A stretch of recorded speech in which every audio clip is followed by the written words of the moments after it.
Hey guys, welcome back to the channel and welcome to day 7 of Python library series.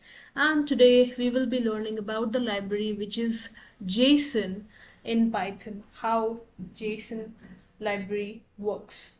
Okay, so what exactly JSON library does? It actually works as a encoding and decoding library.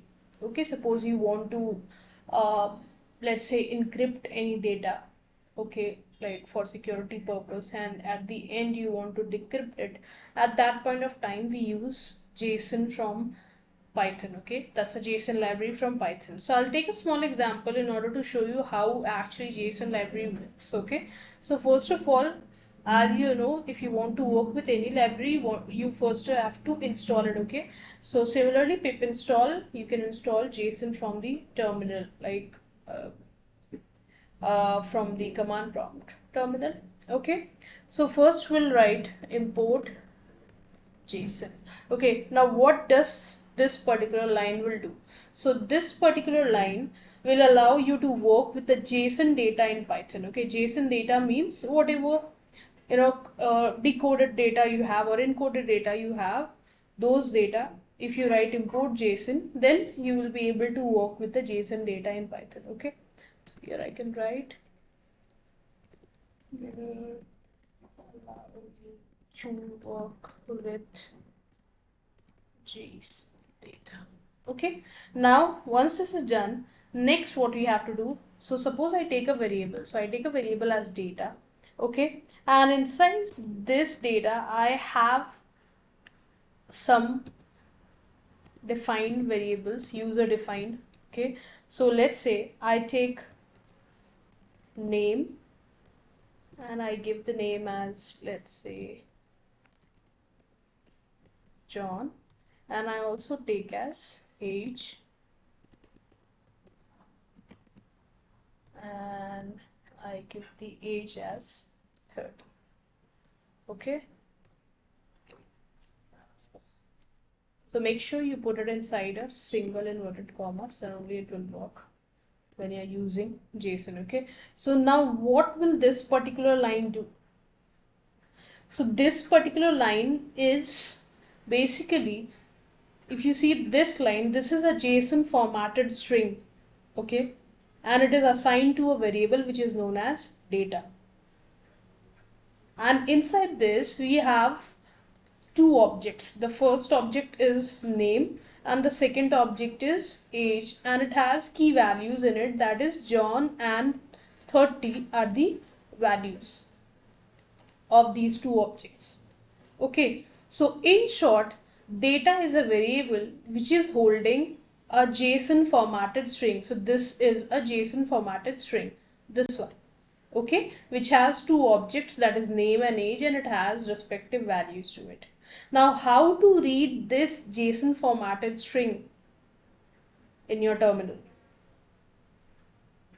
Okay, so for that, next what we will do, suppose I take parsed data. Okay, what does this mean? Parsed data means the data which you want to decode, right? So JSON means this is encoded data. You will not be able to read unless and until you convert the JSON data into a normal string. Okay, or let's say in a form of a dictionary. You won't be able to see it, what exactly it's written over there. So in order to convert it, in order to decode it, so parse basically means decoding. Okay, so I've just written parse data as a variable, and in this I'll use the function that is JSON dot loads.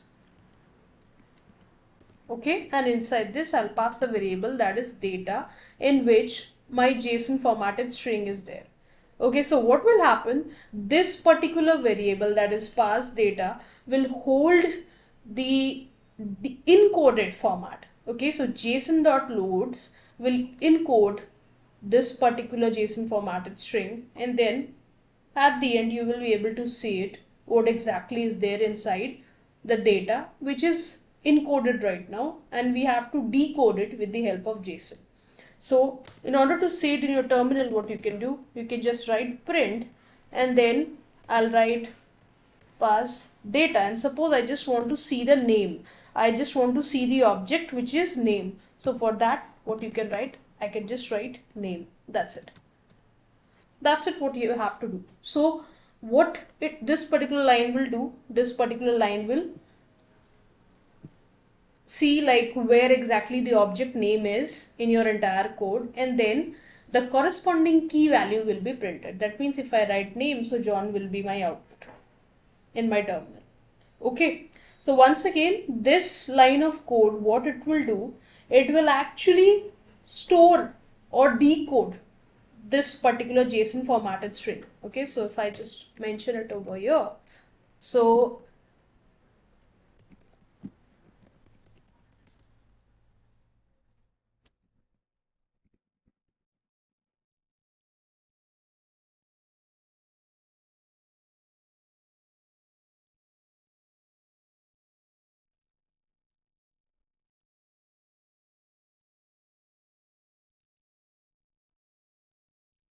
okay, so here this particular line, as I said, what it will do, this form, this line is an encoded form. That is why we are using JSON in order to decode it. So for decoding it, we are using JSON.loads function, which will help me to encode the JSON string which is stored in the variable data, and it will convert this particular string into a Python dictionary, which further we can, in our terminal, we can actually print those if you want to see whatever data is there inside it. Okay, so that's how you choose or you use your JSON library, wherein there are some encoded datas which is encoded due to security reasons. In any, I'm taking a real life example, and you want to decode that particular data. So with the help of JSON, you can do it. Same thing if you want to use it in your website. So suppose there are things in your website which you want to keep it as like private things. It should not be copied, right? To like copyright things should be there in your website, those stuffs. Okay, so in order to put those stuffs in your website at that point of time, you can use JSON library from Python, and you can do it. If you are using Python in your website, you can use this library and you can use it for the encoding purpose in your website as well. Like some informations from your website which cannot be copied by others, you can use this library, you can encode it, which even if the person copies, he or she won't be able to decode it unless and until they use Python at that point of time to decode it. But of course, they need to know the source code. Okay, now next what we'll do, we'll just save this code and we'll check if this particular line works or not. That means I'm just using a print function over here. So print pass data, that is the variable in which the JSON string is being converted into a Python dictionary, and name object I have used. That means whatever value is there in the object name, that will be printed, right? So now I have saved it, and I'll just open the command prompt, and herein I'll just write Python, and the name of the file is 10.py. So when I write 10.py, okay, so let's see where exactly the error lies. So in line number 3. Fine, so let's figure that out. Okay, so if you see over here, I don't think there is an issue. The only issue is the file name is web.py, and let's check what's the file name which we are running. Okay, that's a wrong file name which we ran. So we'll write Python web.py. So when I write Python web.py, if you check it carefully, the output here, the output says John. Okay, that means this is what we wanted. So like we wanted the object name to be printed in our output. That means to be decoded, the JSON formatted string to be decoded. So that's what we did. We just wrote name and then it got decoded in the output, and we got to know that yes, the name is John. Okay, similarly, you can encode, you can decode it with the help of JSON library. Okay, so this is just a basic example how you can use the JSON library inside Python, how you can encode, how you can decode it.